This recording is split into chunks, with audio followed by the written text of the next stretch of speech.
بسم اللہ الرحمن الرحیم۔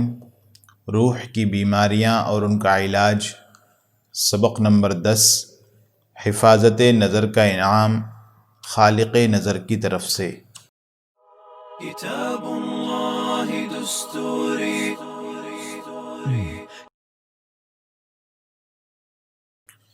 پہلا انعام، حدیث شریف میں حضرت عبداللہ ابن مسعود رضی اللہ عنہ سے مروی ہے کہ جو شخص آنکھوں کی حفاظت کرے گا، یعنی کسی اجنبیہ عورت یا حسین لڑکے سے نگاہ کو محفوظ کرے اور نہ دیکھنے سے جو تکلیف ہو اس کو برداشت کرے، حق تعالیٰ کی رحمت سے وہ قلب میں ایمان کی حلاوت پائے گا۔ سبحان اللہ! کتنا عظیم انعام ہے! حق تعالیٰ کے تعلق کی مٹھاس اور شیرینی کس قدر عظیم نعمت اور دولت ہے! دراصل یہ نعمت تو دونوں جہاں سے بڑھ کر ہے جو تھوڑی سی تکلیف کے بدلے میں عطا ہوتی ہے۔ جماد چند دادم جاں خریدم، بحمد اللہ عجب ارزاں خریدم۔ ترجمہ: چند پتھر دیے اور جان خرید لیا، شکر ہے خدا کا کیا ہی سستا خریدا۔ مولانا رومی رحمۃ اللہ علیہ فرماتے ہیں، نیم جاں بستاند وصد جاں دہد، آنچ در وہمت نیاید آ دہد۔ آدھی جان مجاہدے میں وہ محبوب حقیقی لیتا ہے اور اس کے بدلے میں 100 جانیں عطا فرماتا ہے۔ کیا ہی اچھا داتا ہے! ہماری لاکھوں جانیں اس کریم پر فدا ہوں۔ وہ نعمتیں عطا فرماتے ہیں جو ہمارے وہم و گمان میں ہی نہیں آ سکتی ہیں۔ نہ ہم ملک جہاں دوں دہد، بلکہ صدہا ملک گوناگوں دہد۔ ترجمہ: نہ یہ کہ وہ صرف ایسی حقیر دنیا ہی انعام میں عطا فرماتے ہیں، بلکہ سینکڑوں انواع اور اقسام کی باطنی سلطنتیں بھی عطا فرماتے ہیں۔ حکایت: حضرت مالک بن دینار رحمۃ اللہ علیہ گزر رہے تھے، دیکھا کہ ایک حسین باندی اپنے خادمات کے ساتھ گزر رہی ہے۔ آپ نے ارشاد فرمایا کہ میں اس حسین لڑکی کو صرف 4 درہم میں خرید سکتا ہوں، حالانکہ اس باندی کو اس کے مالک نے 1,00,000 درہم میں خریدا تھا۔ وہ باندی سمجھی کہ یہ کوئی دیوانہ ہے، اس کو اپنے مالک کے پاس لے چلیں تاکہ کچھ دیر ہنسی کی باتیں ہوں۔ اس نے کہا، کیا آپ ہمارے مالک کے پاس چل سکتے ہیں؟ فرمایا، ہاں۔ اس کے مالک نے جب یہ بات سنی تو بہت ہنسا، اور اس نے بھی سمجھا کہ یہ کوئی دیوانہ ہے، اور خوش ہوا کہ ذرا دیر ہنسی مذاق کر کے اس سے دل بہلائیں گے۔ اس نادان کو کیا خبر کہ یہ عارف باللہ بزرگ ہیں۔ باندی کے مالک نے کہا کہ بھائی، آپ نے صرف 4 درہم دام لگایا اور میں نے اس کو کس قدر مہنگا خریدا ہے۔ حضرت نے جواب دیا کہ عیبدار سودے کی قیمت کم ہی لگتی ہے۔ دریافت کیا کہ ہماری اس باندی میں کیا عیب ہیں؟ فرمایا، اس کے بدن سے پیشاب پاخانہ نکلتا ہے، اور اگر یہ 1 ماہ تک اپنے دانتوں کو صاف نہ کرے تو منہ سے ایسی بدبو آوے گی کہ تم اپنا منہ اس کے قریب نہ کر سکو گے، اور اگر 1 ماہ تک غسل نہ کرے تو اس کے پاس بدبو کے سبب لیٹ نہ سکو گے، اور جب یہ بوڑھی ہو جائے گی اس کی جوانی کا لطف ختم ہو جائے گا، پھر قبر میں جا کر تو سڑ گل جاوے گی۔ بس مالک چپ ہو کر رہ گیا اور لاجواب ہو گیا۔ پھر کچھ دیر میں دریافت کیا، کیا تمہارے پاس کوئی عورت ایسی ہے جو ان عیبوں سے پاک ہو؟ فرمایا، ہاں، جنت میں ہماری حوروں میں اس قسم کا کوئی عیب نہیں ہے، نہ پیشاب نہ پاخانہ، نہ منہ سے بدبو، ان کے پسینوں میں مشک کی خوشبو ہوگی، نہ ان کو موت آوے گی، نہ بڑھاپا آوے گا، ہمیشہ کنواری رہیں گی اور ہمارا انتظار کر رہی ہیں، کسی غیر مرد پر نظر نہ ڈالیں گی۔ اس حکایت میں کیا ہی عبرت کا سبق ہے!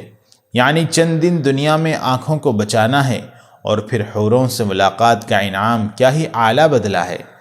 دنیا کے حسینوں کا نقشہ قبر میں کیا ہوگا؟ نذیر اکبر آبادی کی زبان سے سنیے، کئی بار ہم نے یہ دیکھا کہ جن کا مشکیں بدن تھا، معطر کفن تھا، جو قبر کہن ان کی اکھڑی تو دیکھا، نہ عضوے بدن تھا نہ تارے کفن تھا۔ حضرت رومی رحمۃ اللہ علیہ ارشاد فرماتے ہیں، زلف جعد و مشک بارو عقل بر، آخر دم زشت پیر خر۔ ترجمہ: اے لوگو جن حسینوں کے گھنگرو والے اور مشکبار اور عقل اڑانے والے بالوں سے آج تم دیوانے ہو رہے ہو، آخری انجام اس کا یہ ہوگا کہ جب یہ بوڑھی ہوگی تو پھر یہی زلف بوڑھے گدھے کی بری دوم معلوم ہوگی۔ دوسرا انعام حفاظت نظر کا یہ ہے کہ حدیث قدسی میں ہے کہ حق تعالیٰ فرماتے ہیں کہ میں ٹوٹے ہوئے دل سے قریب تر ہوں، اور آنکھوں کو بدنگاہی سے بچانے میں دل کی آرزو ٹوٹنے سے دل ٹوٹ جاتا ہے، اور پھر اس عمل سے اس حدیث کے مطابق حق تعالیٰ کا قرب عظیم حاصل ہوتا ہے جو ہزاروں نوافل اور اذکار سے حاصل نہیں ہو سکتا تھا۔ کسی نے خوب کہا ہے، میں کدے میں نہ خانقاہ میں ہے، میں کدے میں نہ خانقاہ میں ہے، جو تجلی دل تباہ میں ہے۔ تیسرا انعام اور مومن کو اس مجاہدے کی برکت سے شہادت معنوی باطنی عطا ہونے کی ہے، جیسا کہ تفسیر بیان القرآن میں شہداء کے متعلق تفسیر میں حضرت حکیم الامت مولانا تھانوی رحمۃ اللہ علیہ تحریر فرماتے ہیں کہ بعض احادیث سے معلوم ہوتا ہے کہ بعض اولیاء صالحین بھی اس فضیلت میں شہداء کے شریک ہیں، سو مجاہدہ نفس میں مرنے کو بھی معنن شہادت میں داخل سمجھیں گے، اس طور پر وہ بھی شہداء ہوئے۔ احکر کا شاعر اسی نعمت کو بیان کرتا ہے، تیرے حکم کی تیغ سے ہوں بسمل، تیرے حکم کی تیغ سے ہوں میں بسمل، شہادت نہیں میری ممنون خنجر۔ چوتھا انعام یہ ہے کہ صاحب حزن یعنی غمگین حق تعالیٰ کا راستہ اس طرح تیز طے کرتا ہے جو غیر صاحب حزن نہیں کر سکتا، جیسا کہ حضرت اقدس تھانوی رحمۃ اللہ علیہ نے حضرت بو علی دقاق رحمۃ اللہ علیہ کا قول نقل فرمایا ہے، اور جب سالک اپنی نظر کو بار بار بچاتا ہے تو نفس کو بہت غم ہوتا ہے، بس اس مجاہدے کی برکت سے یہ بہت تیز سلوک طے کرتا ہے۔ نمبر 5، پانچواں انعام یہ ہے کہ جب کوہ طور پر حق تعالیٰ نے تجلی فرمائی تو کوہ طور ٹکڑے ٹکڑے ہو گیا۔ حضرت عارف رومی رحمۃ اللہ علیہ فرماتے ہیں، بر بیرون کوہ چوں زد نور صمد، پارہ شد تا در درونش ہم زند۔ جب حق تعالیٰ کی تجلی کوہ طور کی سطح ظاہر پر ہوئی تو غلبہ شوق سے ٹکڑے ٹکڑے ہو گیا تاکہ نور حق اس کے باطن میں بھی داخل ہو جاوے، گویا اس پہاڑ نے پھٹ کر اور ٹکڑے ہو کر زبان حال سے بارگاہ کبریا میں عرض کیا، آ جا میری آنکھوں میں سما جا میرے دل میں۔ بس جب مومن اپنی آنکھوں کو بار بار اجنبی عورتوں سے اور حسین لڑکوں سے بچانے کی مشقت اور تکلیف کو برداشت کرتا ہے، اور دل کو بھی ان کے تصور اور خیال سے لذت لینے سے روکتا ہے، یعنی جان بوجھ کر ان کے تصورات اور خیالات سے اپنے دل کو محفوظ رکھتا ہے، تو نفس پر یہ امر سخت ناگوار ہوتا ہے، اور دل ان مجاہدات کے صدمات سے ٹکڑے ٹکڑے ہو جاتا ہے، جس سے حق تعالیٰ کا نور اس کے دل کے اندر گہرائی میں داخل ہو جاتا ہے، اور ایسے شخص کے قرب کا مقام نہ پوچھیے۔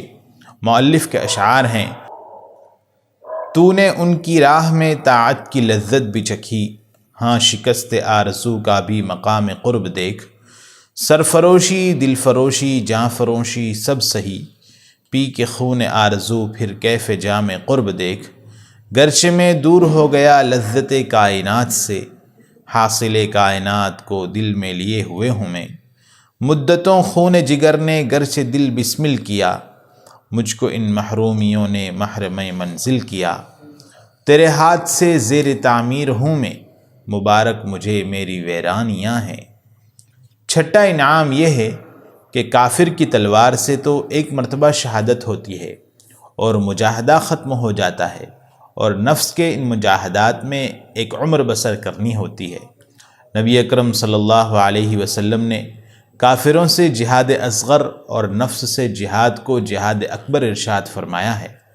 جہاد اصغر میں جب کافروں کی تلوار سے مومن شہید ہوتا ہے تو اس کا خون دنیا کے لوگوں کو بھی نظر آ جاتا ہے، لیکن خواہشات نفس کی گردن پر امر الہی کی تلوار سے جو عمر بھر معنوی باطنی شہادت ہوتی رہتی ہے، اس خون کو سوائے خدائے پاک کے کوئی نہیں دیکھتا۔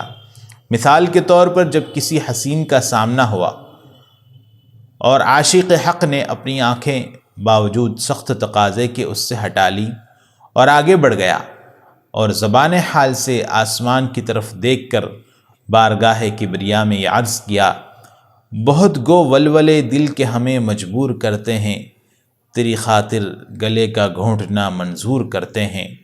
حاصل یہ کہ تمام عمر یہ اندرونی زخم اگرچہ مخلوق سے پوشیدہ ہیں، مگر حق تعالیٰ کے علم میں ہے کہ ہمارا بندہ ہماری رضا میں کس طرح لہو پی رہا ہے اور زخم پر زخم دل پر کھا رہا ہے۔ سینے کے یہ زخم میدان محشر میں آفتاب سے زیادہ انشاءاللہ تعالی روشن ہوں گے۔ داغ دل چمکے گا بن کر آفتاب، لاکھ اس پر خاک ڈالی جائے گی۔ مؤلف کے اشعار: جس زندگی میں غم کی کوئی داستان نہ تھی، وہ زندگی حرم کی کبھی پاسباں نہ تھی۔ اے دوست مبارک ہوں تجھے دل کی حسرتیں، تجھ پر برس رہی ہیں تیرے رب کی رحمتیں۔ ساتواں انعام نظر کی حفاظت میں یہ ہے کہ تمام عمر کے اس مجاہدے سے ایسے آدمی کا دل ٹوٹا ہوا رہتا ہے، اور غمزدہ ٹوٹے ہوئے دل سے مناجات اور دعا میں خاص لذت عطا ہوتی ہے اور خاص اثر عطا ہوتا ہے۔ خاص لذت عطا ہوتی ہے اور خاص اثر عطا ہوتا ہے۔ اے ٹوٹے ہوئے دل تیری فریاد کا عالم، اے ٹوٹے ہوئے دل پہ نگاہ کرم انداز۔ بارگاہ حق میں قرب اعلیٰ کے ساتھ ان کی دعا نہایت درد سے نکلتی ہے، جس سے حجابات عالم باقی نہیں رہتے۔ نگاہ عشق تو بے پردہ دیکھتی ہے انہیں، خرد کے سامنے اب تک حجاب عالم ہے۔ مؤلف کے اشعار: گزرتا ہے کبھی دل پر وہ غم جس کی کرامت سے، مجھے تو یہ جہاں بے آسماں معلوم ہوتا ہے۔ انہیں ہر لحظہ جان نو عطا ہوتی ہے دنیا میں، جو پیش خنجر تسلیم گردن ڈال دیتا ہے، جو پیش خنجر تسلیم گردن ڈال دیتے ہیں۔ ہائے کیا جانے وہ آہوں کی نزاکت کی لچک، جس نشیمن پر نہ ہو برق حوادث کی چمک۔ آٹھواں انعام مجاہدات کے غم سے دل نرم ہو جاتا ہے، اور ایسے دل کی زمین میں نور ہدایت اور ولایت کی صلاحیت پیدا ہو جاتی ہے۔ حضرت عارف رومی رحمۃ اللہ علیہ فرماتے ہیں، ور بعقل ادراک زی ممکن بدے، قہر نفس ہرچے واجب شدے۔ اگر عقل سے معیت خاصہ اور ایمان کامل کی دولت ملتی تو حق تعالی نفس پر مجاہدے کی تکلیف کیوں واجب فرماتے؟ والذین جاہدوا فینا لنہدینہم سبلنا۔ حق تعالی ارشاد